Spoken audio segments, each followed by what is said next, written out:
Three children walked into the woods and never came home.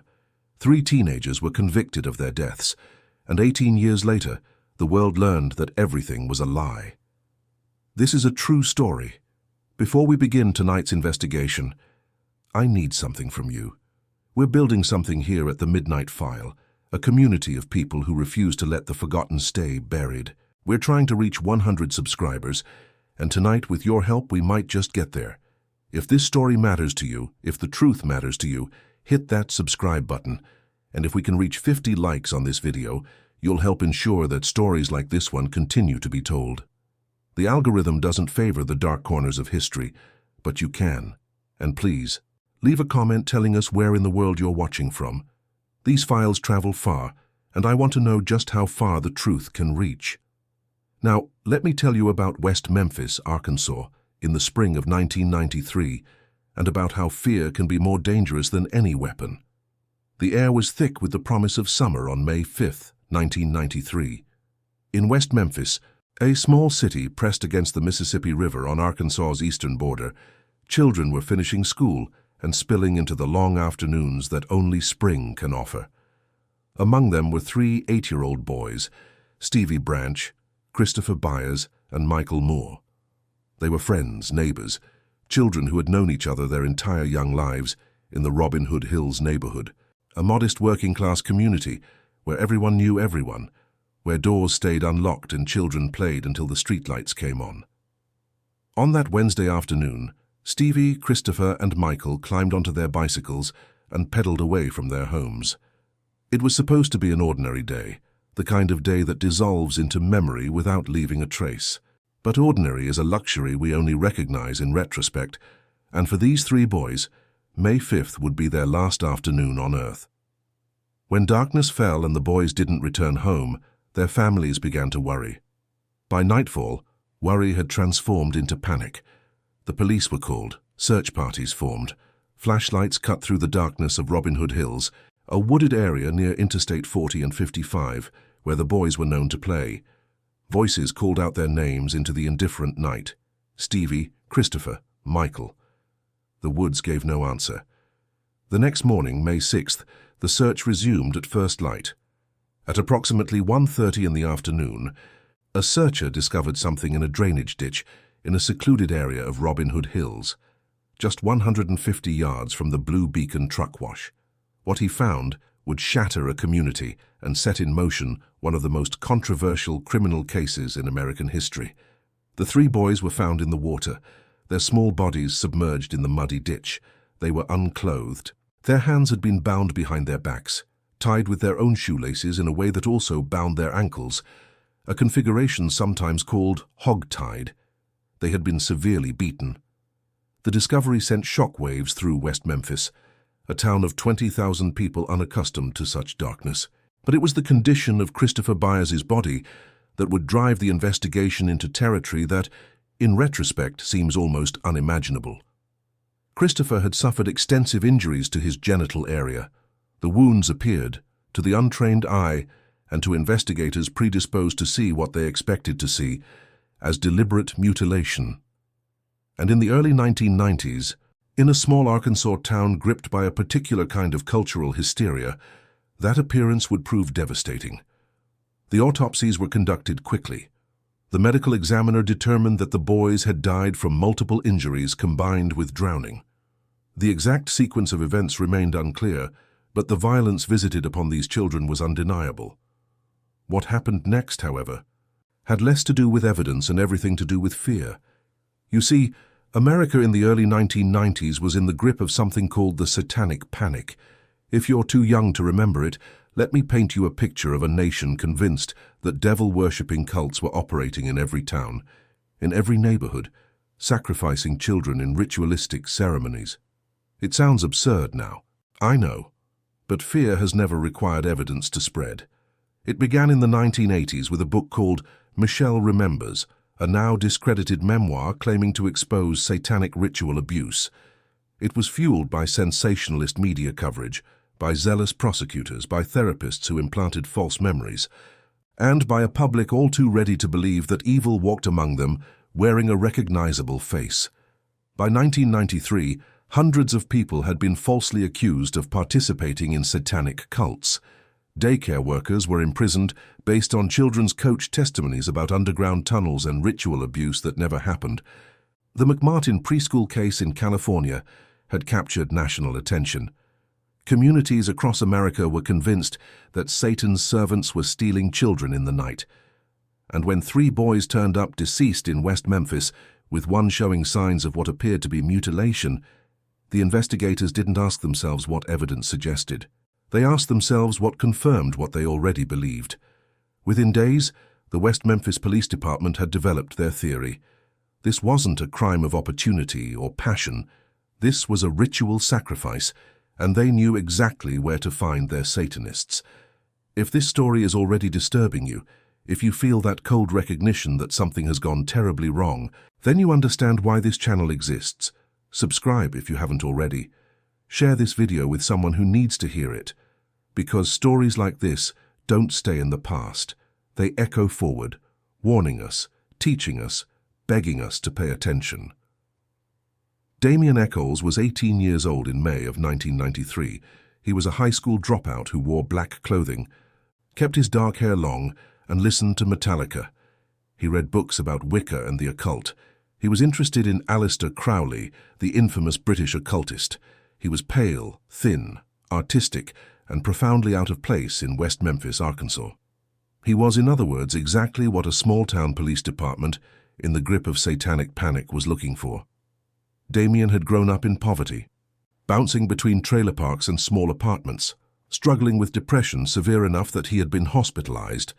He was intelligent, with an IQ measured at 126, but he was also angry, alienated, and visibly different from his peers. In a town where conformity was survival, Damien Echols stood out like a wound. And when police began asking around about anyone involved in Satanism or the occult, his name came up again and again. Not because he had done anything wrong, but because he was different, because he was strange, because in the minds of frightened people, strange and guilty had become the same thing. Jason Baldwin was 16, a friend of Damien's, quiet and slight, with long hair and an interest in heavy metal music. He came from a troubled home, was soft-spoken, and had never been in serious trouble with the law. But he was Damien's friend, and in the calculus of the investigation, that was enough. Jessie Misskelley Jr. was also 16. He had been held back in school multiple times and struggled academically. Later testing would reveal that Jessie had an IQ of 72, placing him in the range of intellectual disability. He lived with his father in a mobile home. He wasn't really friends with Damien or Jason. He knew them only peripherally, the way teenagers in a small town might know each other without being close. He was poor, vulnerable, and, crucially, someone the police believed they could break. On June 3, 1993, less than a month after the bodies were discovered, Jessie Misskelley Jr. was brought to the West Memphis Police Department for questioning. What happened in that interrogation room over the next 12 hours would become the cornerstone of the prosecution's case, and one of the most egregious examples of coerced confession in modern American legal history. Jessie was questioned for 12 hours. 12 hours. He had no attorney present. His father, who had given permission for the questioning, was not in the room. And of those 12 hours of interrogation, the police recorded only 46 minutes. Let that sink in for a moment. 12 hours of interrogation and less than 1 hour recorded. What happened in those 11 unrecorded hours? We'll never know for certain. But we know what came out of that room, a confession that would send 3 teenagers to prison for crimes they didn't commit. In the recorded portion of the interrogation, Jessie tells a story. He says that on the morning of May 5th he was with Damien and Jason when they encountered the 3 boys. He says they took the boys into the woods. He describes acts of violence. He describes binding the boys with rope. He describes one of the boys being hurt in ways that, due to content policies and out of respect for the victims, I will not detail here. But understand this, even in that recorded confession, Jessie gets nearly every detail wrong. He says the incidents occurred in the morning, around noon, but Damien and Jason were in school at that time. They had alibis. Attendance records proved it. When confronted with this impossibility, Jessie changes his story. He says it happened in the evening instead. He says the boys were tied with brown rope. They were actually bound with their own shoelaces. He describes acts that the medical examiner found no evidence of. He gets the location slightly wrong. He describes details that don't match the crime scene, and throughout the recording you can hear the leading questions, the suggestions, the way police feed him information that he then repeats back to them. Jessie Misskelley Jr, a 16-year-old with the intellectual capacity of a young child, interrogated for 12 hours without counsel, told the police what they wanted to hear. And the moment he was released to his father, he recanted. He said he'd made it up. He said the police had threatened him, pressured him, promised him money and that he could go home if he just told them what they wanted to hear. But it was too late. The confession existed. And on that confession alone, on June 3rd, 1993, police arrested Damien Echols, Jason Baldwin and Jessie Misskelley Jr. for capital offense and the death of 3 8-year-old boys. Take a breath with me for a moment. We're going to pause here because I want you to understand something about this case. There was no physical evidence linking these 3 teenagers to the crime. None. No DNA, no fibers, no hair, no weapon, no witnesses who saw them with the victims. Nothing. The entire case rested on the coerced confession of a mentally disabled teenager who immediately recanted, and on the fact that Damien Echols wore black and read books about witchcraft. If that terrifies you, it should. If you're watching this and thinking about how easily this could have been anyone, how fragile the line is between innocence and conviction, then do something about it. Comment below, tell me where you're watching from. Tell me if you've heard of this case before, because awareness is the first step toward preventing this from happening again. The algorithm will only push this story if you engage with it, so please, leave a comment. Let me know you're here. Let me know you're paying attention. The trials began in early 1994. Jessie Misskelley was tried separately in February. Despite his recantation, despite the numerous inconsistencies in his confession, despite the fact that much of what he said was demonstrably false, he was convicted. The jury heard his recorded confession and decided that was enough. He was sentenced to life in prison plus 40 years. Damien Echols and Jason Baldwin were tried together beginning on February 22, 1994, in Jonesboro, Arkansas, before Judge David Burnett. And this is where the case becomes not just a tragedy, but a masterclass in how justice can fail when fear replaces reason. The prosecution had no physical evidence. They had no murder weapon. They had no motive. They had no eyewitnesses. What they had was a narrative. They told the jury that Damien Echols was a Satanist who had performed a ritual sacrifice. And to support that narrative, they presented a parade of character assassination, pseudoscience, and testimony that wouldn't pass scrutiny in a middle school science fair. They brought forward witnesses who claimed Damien had told them he was involved in Satanism. They presented entries from his personal journals where he had written dark poetry and explored occult philosophy.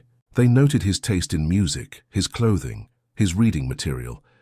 They brought in jailhouse informants, individuals with criminal records and incentives to testify who claimed the defendants had confessed to them. And then, most damningly, they presented expert testimony that would be laughable if it weren't so destructive. Dr. Dale Griffiths took the stand as an expert on occult crimes. His credentials: a mail-order doctorate. His expertise: a list of 11 characteristics that he claimed indicated a satanic ritual, including the fact that 3 victims were involved because 3 is a significant number in Satanism.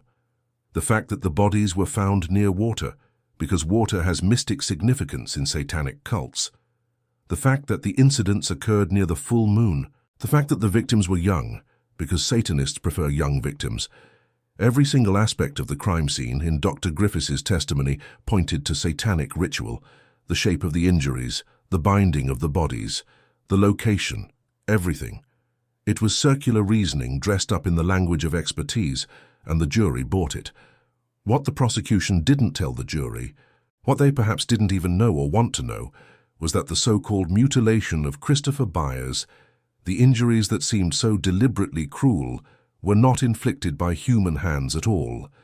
Years later, when forensic pathologists finally examined the evidence with fresh eyes, and without the prejudice of satanic panic clouding their judgment, they reached a stunning conclusion. The injuries were consistent with animal predation.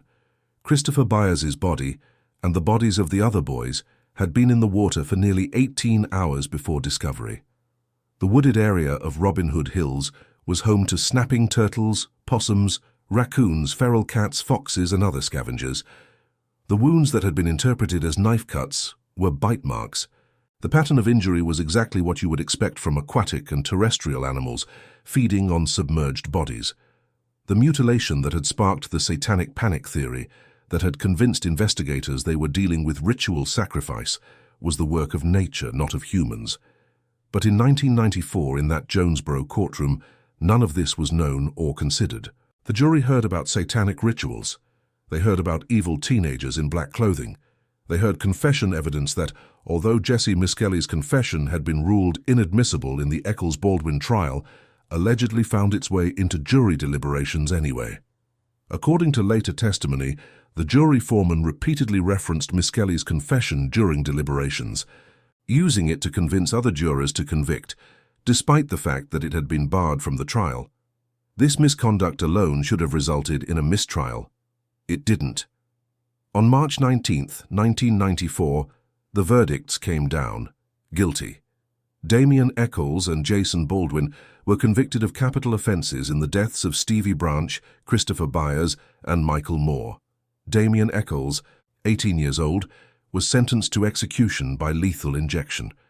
Jason Baldwin, 16 years old, was sentenced to life in prison without the possibility of parole. Combined with Jessie Misskelley's earlier conviction, 3 teenagers had been sent away for the rest of their lives, or in Damien's case to death row, based on a coerced false confession, pseudo-scientific testimony, and the fact that they wore black and listened to the wrong kind of music. Damien Echols was transferred to death row at the Varna unit in Grady, Arkansas. He was placed in solitary confinement, 23 hours a day in a cell, waiting to be executed for a crime he did not commit. He was 18 years old. Jason Baldwin went to maximum security prison, still a child, facing the rest of his life behind bars.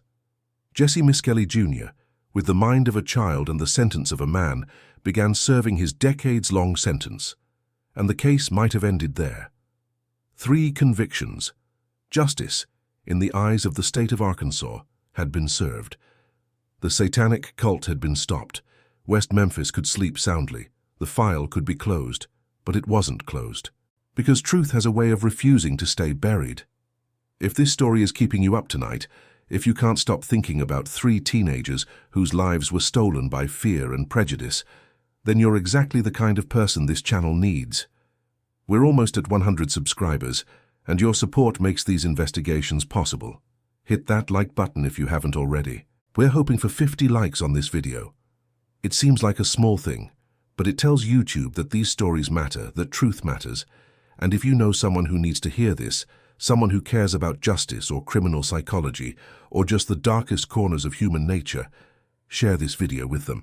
In 1996, 2 documentary filmmakers named Joe Berlinger and Bruce Sinofsky arrived in Arkansas with a camera crew. They had heard about the case and wanted to make a film about teenage criminals and the death penalty. They expected to document the guilt of 3 young offenders. What they discovered instead would change everything. The resulting documentary, Paradise Lost, The Child Murders at Robin Hood Hills, premiered on HBO and immediately shifted public perception of the case. Berlinger and Sinofsky had been given extraordinary access to the defendants, their families, the victims' families, the prosecutors, and the community. And what emerged from hundreds of hours of footage was a portrait not of justice, but of a witch hunt. The filmmakers watched the trial testimony. They reviewed the evidence, or rather the lack of evidence. They interviewed the defendants and found not hardened criminals, but confused, frightened teenagers who maintained their innocence with a consistency and sincerity that was impossible to ignore. They documented the atmosphere of hysteria that had gripped West Memphis, the way fear of Satanism had overridden reason, and they began to realize that they weren't documenting guilt. They were documenting a wrongful conviction in real time. Paradise Lost was followed by Paradise Lost 2, Revelations in 2000, and Paradise Lost 3, Purgatory in 2011. Together, these films created a movement. They brought national attention to the case. They attracted supporters from around the world, including celebrities, musicians, and activists who began raising money for appeals and legal fees. Eddie Vedder of Pearl Jam, Natalie Maines of the Dixie Chicks, Johnny Depp, Peter Jackson, and many others lent their voices and resources to the cause. Without these documentaries, the West Memphis Three would likely have been forgotten. Damien Echols would probably have been executed, but the films refused to let the case fade away. As public pressure mounted, legal teams began reinvestigating the case with fresh eyes and new technology. And in 2007, something extraordinary happened. New DNA testing was conducted on evidence from the crime scene. The technology had advanced significantly since 1993, and items that couldn't be properly tested before could now be analyzed with precision. The results were unequivocal. Not a single piece of biological evidence from the crime scene matched Damien Echols, Jason Baldwin, or Jessie Misskelley Jr. Not one hair, not one fiber, not one drop of blood, nothing. After multiple rounds of testing, the conclusion was inescapable. These three men had not been at the crime scene. They had not touched the victims. They had not committed these crimes. But the DNA testing revealed something else, something that would point in an entirely different direction. Among the biological evidence recovered from the scene, investigators found a hair. This hair had been tangled in the ligature used to bind Michael Moore. And that hair, according to DNA analysis, was consistent with coming from Terry Hobbs, the stepfather of victim Stevie Branch. Let me tell you about Terry Hobbs. He was a truck driver, married to Stevie's mother, Pam. He had a temper, a history that included violence and abuse, though this wasn't widely known at the time of the original investigation. And here's the thing that should chill you to your core.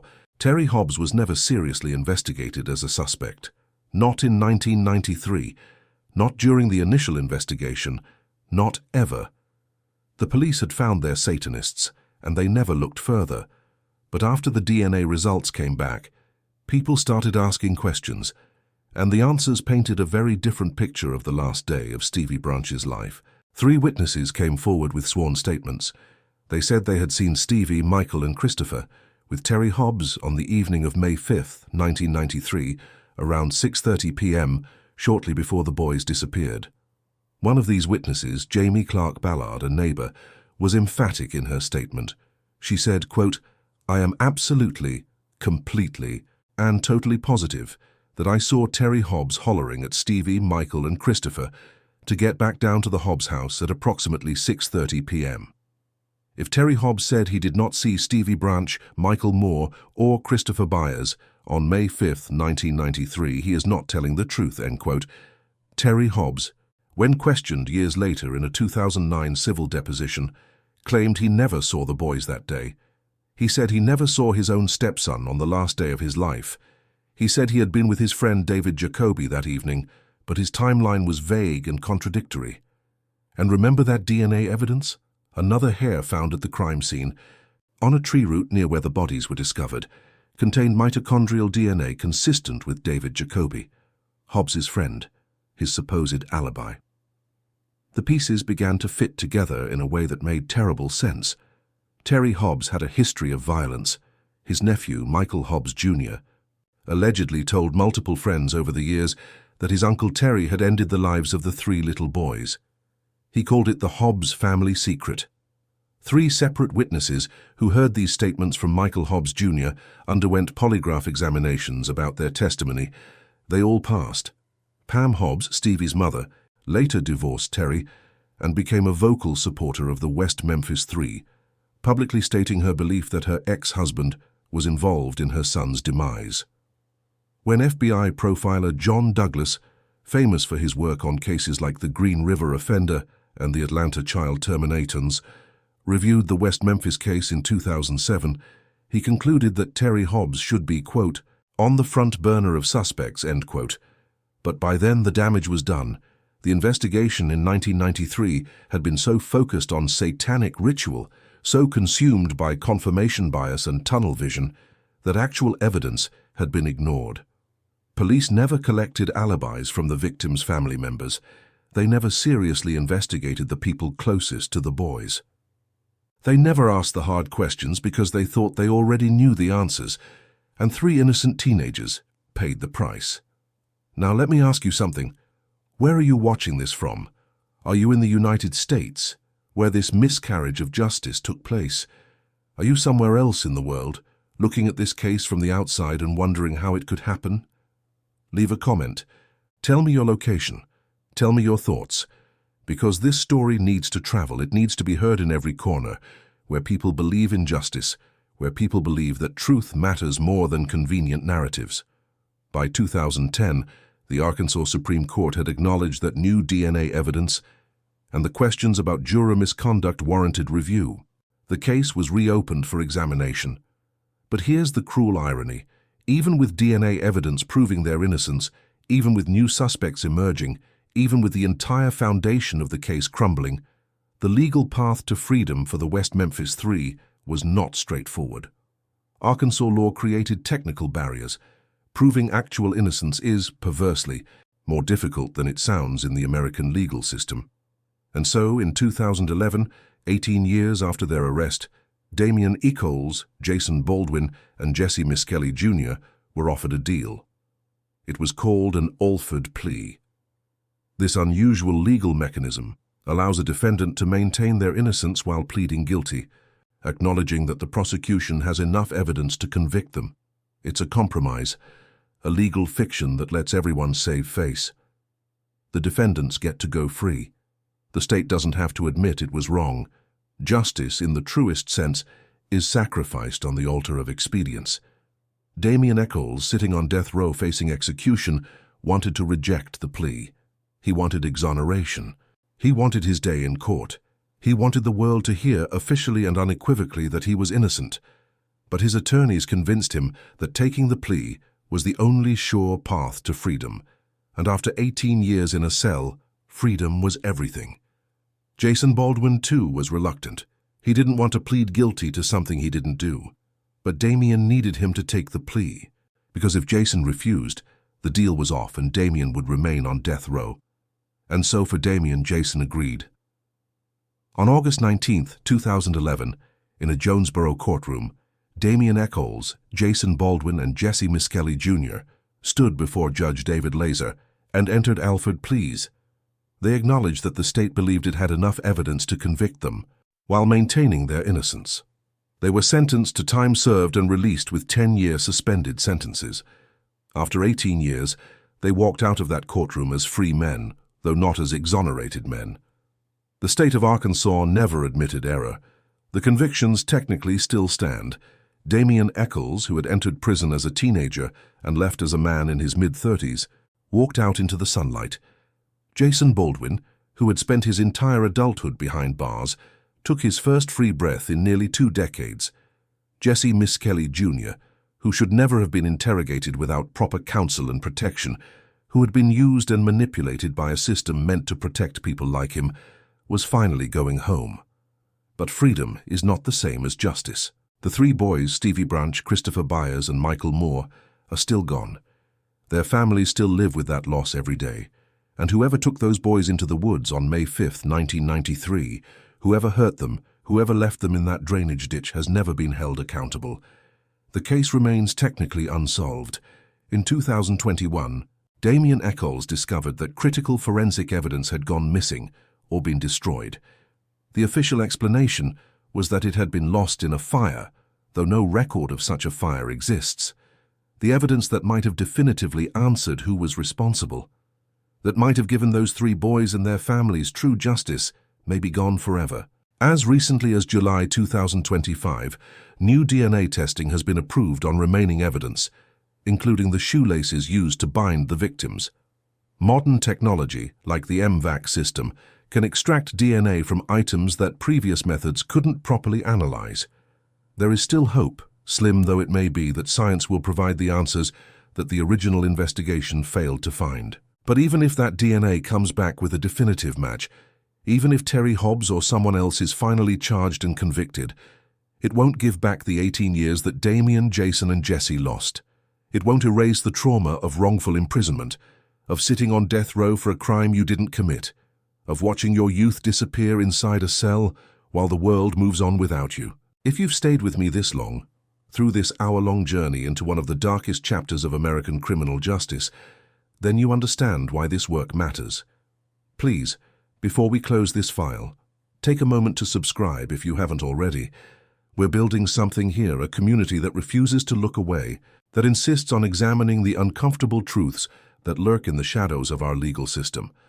And if this video has moved you, if it's made you angry or sad or determined to see change, hit that like button.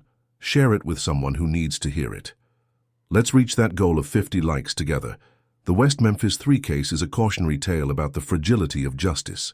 It shows us how easily fear can override reason, how confirmation bias can blind even those sworn to seek truth, how vulnerable the innocent can be when prejudice and panic converge. It demonstrates the dangers of moral panic, of allowing cultural hysteria to drive investigation and prosecution. It reveals how false confessions can be extracted from vulnerable suspects through coercion and manipulation. It exposes the harm of pseudoscientific expert testimony presented as fact, and it illustrates the devastating consequences when law enforcement develops a theory early, and then seeks only evidence that confirms it, dismissing or ignoring anything that points in another direction. Jessie Misskelley Jr., with his intellectual disability and his trust in authority figures, should never have been interrogated the way he was. The fact that only 46 minutes of a 12-hour interrogation was recorded should shock us. The fact that his confession, riddled with factual errors and immediately recanted, was enough to arrest and convict 3 people should terrify us. The fact that juries heard about Satanism and black clothing and heavy metal music instead of hearing about the complete absence of physical evidence should enrage us. And the fact that Terry Hobbs, a man whose hair was found in the ligature of one of the victims, who was seen with the boys shortly before they disappeared, who has no solid alibi, who has been implicated by his own nephew, was never properly investigated, should tell us everything we need to know about what happens when investigators stop investigating and start confirming. This case has been the subject of multiple books, countless articles, and 3 powerful documentaries. It has been examined by legal scholars, forensic experts, and journalists from around the world. And the conclusion, again and again, is the same. The West Memphis Three were wrongfully convicted. They were victims of a miscarriage of justice so profound, so complete, that it stands as one of the most clear-cut examples of how our system can fail. But they were not the only victims. Stevie Branch, Christopher Byers, and Michael Moore were 8 years old. They were children with their whole lives ahead of them, and someone took that away. The rush to convict the wrong people meant that the right person was never found. The failure of the investigation meant that justice for those 3 boys remains elusive. Their families have lived with not only the grief of loss, but the knowledge that the truth was abandoned in favor of a comforting fiction. Pam Hobbs lost her son, and then watched as 3 innocent teenagers were convicted of his demise. She divorced the man she now believes was responsible, and has spent years advocating for the men wrongfully imprisoned for her son's case.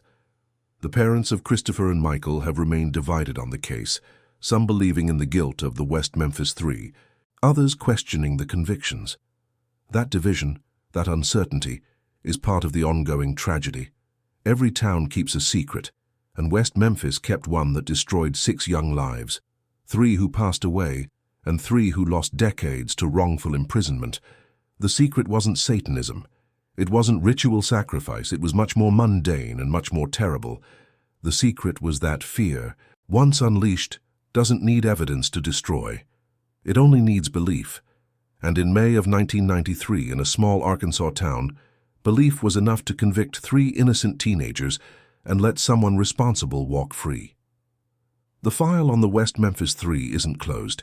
It may never truly be closed. The DNA testing continues. The questions remain, and somewhere the truth waits. Whether it will ever fully emerge, whether justice will ever truly be served, whether the name of the person responsible will ever be spoken in a courtroom under oath, remains to be seen. But this much is certain: Damien Echols, Jason Baldwin, and Jessie Misskelley Jr. are innocent. They lost 18 years of their lives to a system that failed them at every level. And the lesson we must carry forward from their story is this: justice without evidence is not justice at all. It is simply revenge, dressed in legal robes. And when we allow fear to guide our pursuit of truth, we don't defeat evil, we become it. If this story stays with you, if it haunts you the way it haunts me, then perhaps that's how it should be. Some files don't close cleanly. Some cases don't offer the comfort of resolution. And sometimes the most important truth we can learn is how easily truth itself can be buried under the weight of what we want to believe. The next time you hear about a case that seems too obvious, too perfect, too neatly aligned with cultural fears, remember West Memphis. Remember 3 boys who wore black. Remember a confession extracted through exhaustion and coercion. Remember expert testimony that was nothing more than prejudice in academic dress. Remember DNA evidence that was ignored for years. And remember that justice deferred is justice denied, but justice rushed is often justice destroyed. Thank you for spending this hour with me in the dark. If you're new here, welcome to the Midnight File. This is what we do. We open the cases that others have closed, we ask the questions that others have stopped asking, and we refuse to let the forgotten stay buried. Subscribe if this kind of investigation speaks to you. Comment below with your thoughts, your location, your reaction, and remember, the truth doesn't always set us free, but pursuing it is the only path worth walking. Until the next file. This is Julian Cross signing off. Some files never close, some questions never answer, and some injustices echo forward through time, warning us, teaching us, reminding us that the price of justice is eternal vigilance. The West Memphis Three walked free, but they're still fighting for exoneration. The 3 boys remain unavenged, and somewhere someone knows exactly what happened in those woods on May 5th, 1993. The truth is still out there, and it's still waiting to be found.